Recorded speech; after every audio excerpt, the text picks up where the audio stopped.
Hi friends. इन दिनों हमने mental health पे बात करने के लिए एक नई सीरीज स्टार्ट की है। आओ बात करें। आओ बात करें का जो फर्स्ट वीडियो हमने आपके साथ शेयर किया था उसमें हमने बात की थी व्हाट इज मेंटल हेल्थ, कि मेंटल हेल्थ क्या है, और इसके हमने दो डायमेंशन को समझा था, फंक्शनैलिटी एंड अडेप्टेबिलिटी। आगे आने वाले वीडियोस में हम मेंटल इश्यूज पे बात करेंगे, डिफरेंट इश्यूज पे, डिफरेंट डिसऑर्डर्स पे बात करेंगे, रिलेशनशिप इश्यूज पे भी बात करेंगे। लेकिन जब हम किसी इशू को बड़े रूप में जानना चाहते हैं तो ज़रूरी होता है कि सबसे पहले हम उसकी रूट को समझें, उसके कारण को समझें। तो यहाँ पे आज हम आपसे बात करने जा रहे हैं कि हमारी मेंटल हेल्थ डिटीरियोरेट होती क्यों है। तो ये जानने के लिए हमें 1977 में चलना पड़ेगा। एक्चुअली 1977 में जॉर्ज एंजल ने एक मेंटल हेल्थ के लिए एक मॉडल दिया था, bio psycho social model of the mental health. ये एक बहुत ही होलिस्टिक एंड कॉम्प्रिहेंसिव कॉन्सेप्ट है, और ये तीनों जो तीनों डायमेंशन है ये तीनों आपस में ओवरलैप भी करते हैं। यहाँ पर अगर हम बात करें कि ये बायो साइको सोशल क्या है, तो bio stands for biological, psycho psychological and social factor, कि ये तीनों फैक्टर्स हैं जो हमारी मेंटल हेल्थ को नेगेटिवली अफेक्ट करते हैं। तो यहाँ पर अगर हम सबसे पहले जान लेंगे कि बायोलॉजिकल फैक्टर्स क्या होते हैं, क्योंकि देखिए पहले जो भी ट्रीटमेंट होते थे वो बायोलॉजिकल फैक्टर्स को ही आधार मान के किए जाते थे। हालांकि अब ये तीनों चीज़ों को ही डॉक्टर कवर करते हैं, और जितने भी मेंटल हेल्थ वर्कर्स हैं या काउंसलर्स हैं वो इन तीनों चीज़ों को देखते हैं। तो बायोलॉजिकल फैक्टर्स क्या है? बायोलॉजिकल फैक्टर्स हैं genetics and family history of mental illness, कि कई बार हमारे डीएनए में, हमारे जीन्स में ही कोई ना कोई मेंटल डिसऑर्डर चला आता होता है, और वो हमारी आगे की जनरेशन में पास ऑन हो जाता है, या किसी तरह की कोई हिस्ट्री हो मेंटल इलनेस की तो वो भी आगे की जनरेशन में पास ऑन हो जाती है।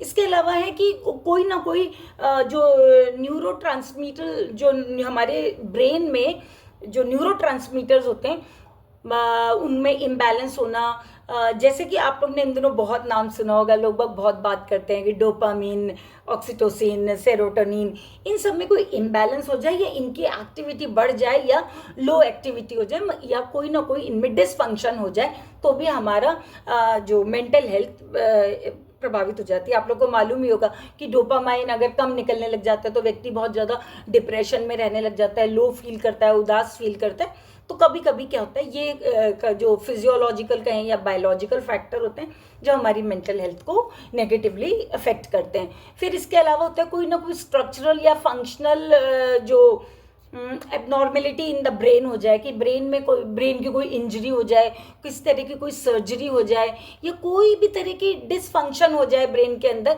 तो भी हमारा ब्रेन डेवलपमेंट पे फर्क पड़ जाता है।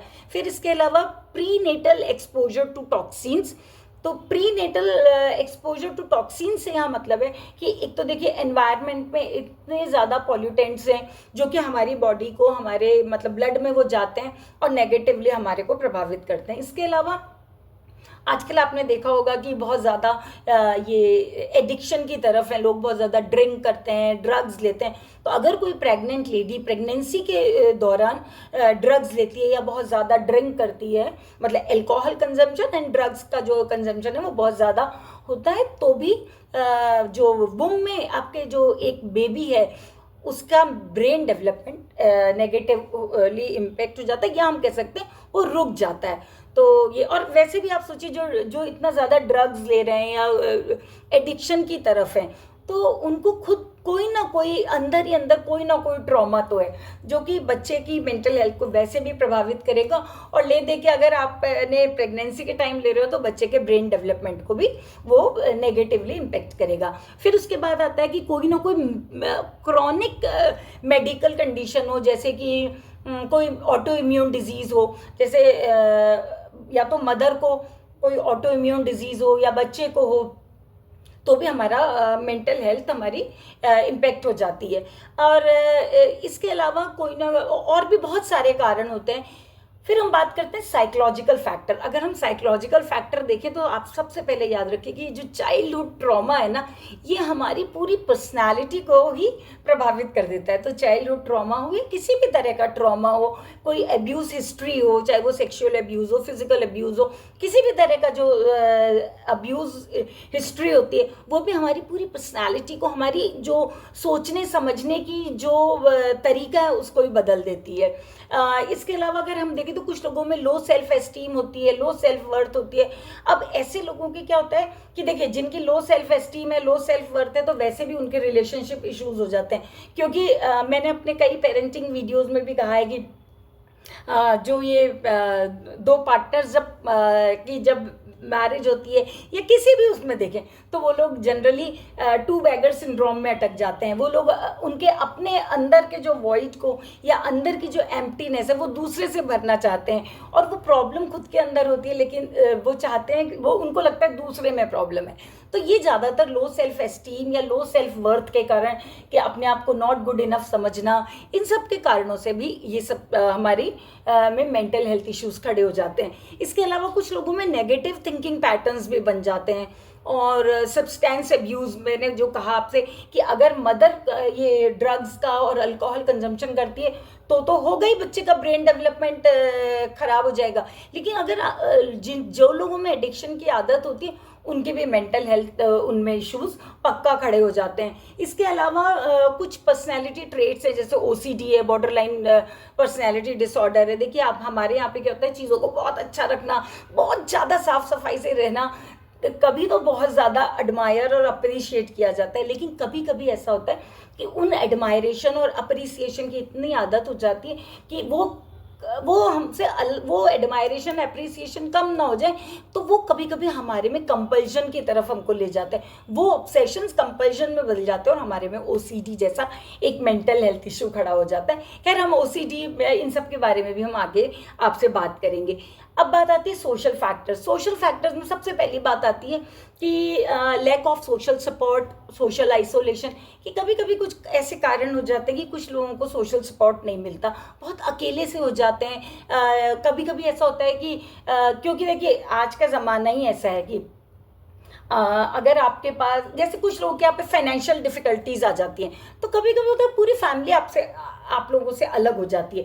तो ऐसे में इंसान को अपने आप को बहुत अलूफ समझता है, बहुत लोनलीनेस आ जाती है। तो ऐसे में मेंटल हेल्थ इश्यूज खड़े हो जाते हैं। इसके अलावा कुछ तरह के डिस्क्रिमिनेशन कहें हम, या स्टिग्मा कहें, कि अगर आपको कभी अपने अंदर कुछ प्रॉब्लम लग भी रही है, तो मेंटल हेल्थ को एक स्टिग्मा बना दिया गया है। या जैसे कि सपोज करिए कि कोई बच्चा है, वो 12th में, अब ये कंपलसरी कर दिया कि आपको तो 12th में अच्छे नंबर लाने ही है, अगर आप नहीं लाए तो इसका मतलब आप सक्सेसफुल नहीं। एक स्टिग्मा बन गया कि बोर्ड्स बोर्ड्स बोर्ड्स, अरे बोर्ड्स हैं तो क्या हुआ, उसको बच्चों को थोड़ा सा तो फ्री रहने दो, नहीं लेकिन ज़रूरी है आपके।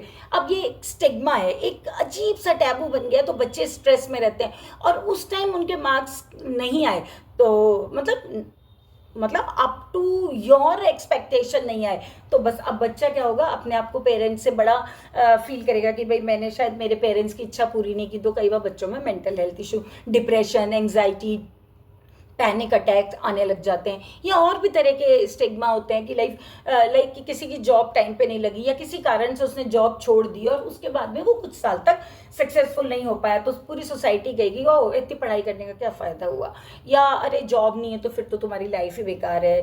तो ये जो है ना, तो अब व्यक्ति बोल भी नहीं पाता। दूसरी बात है कि कभी कभी हमें अंदर से ही कुछ बायोकेमिकल चेंजेस होते हैं और हमें अब लगता है कि मुझे कुछ इश्यूज हैं, लेकिन मेंटल हेल्थ पे हम बात ही नहीं कर सकते।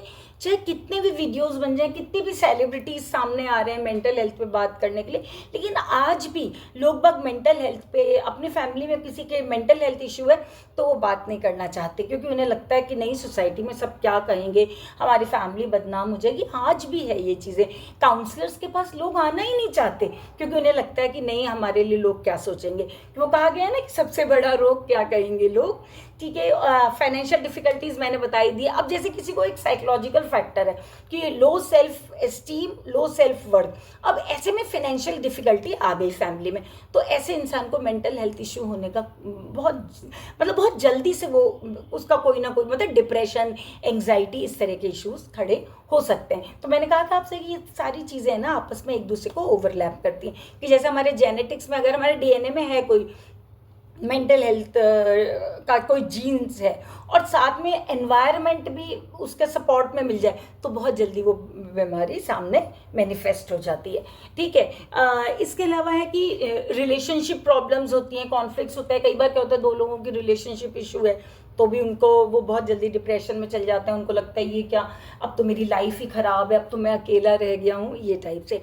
इसके अलावा घर में किसी ना किसी मेंबर का लॉस हो जाए, ये एक बहुत बड़ी आजकल प्रॉब्लम हो गई है कि डिवोर्स और जॉबलेस हो जाना।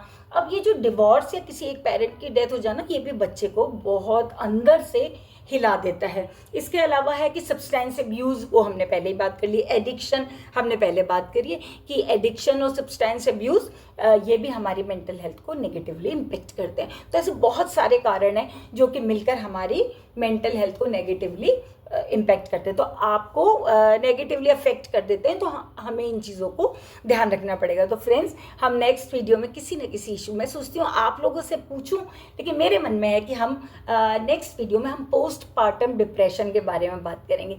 अब आप में से कुछ लोग सोच रहे होंगे कि ये पोस्टपार्टम डिप्रेशन क्या है। तो चलिए हम नेक्स्ट वीडियो में फिर से आपसे मिलेंगे। तब तक सब लोगों से बातें करते रहिए, ताकि पता नहीं किसको आपका एक सेंटेंस, आपकी एक स्माइल जिंदगी दे दे, उसकी उस मेंटल कंडीशन को संभाल लें। तो ठीक है, आओ बात करें कि नेक्स्ट एपिसोड में हम फिर से मिलेंगे। तब तक के लिए बाय बाय।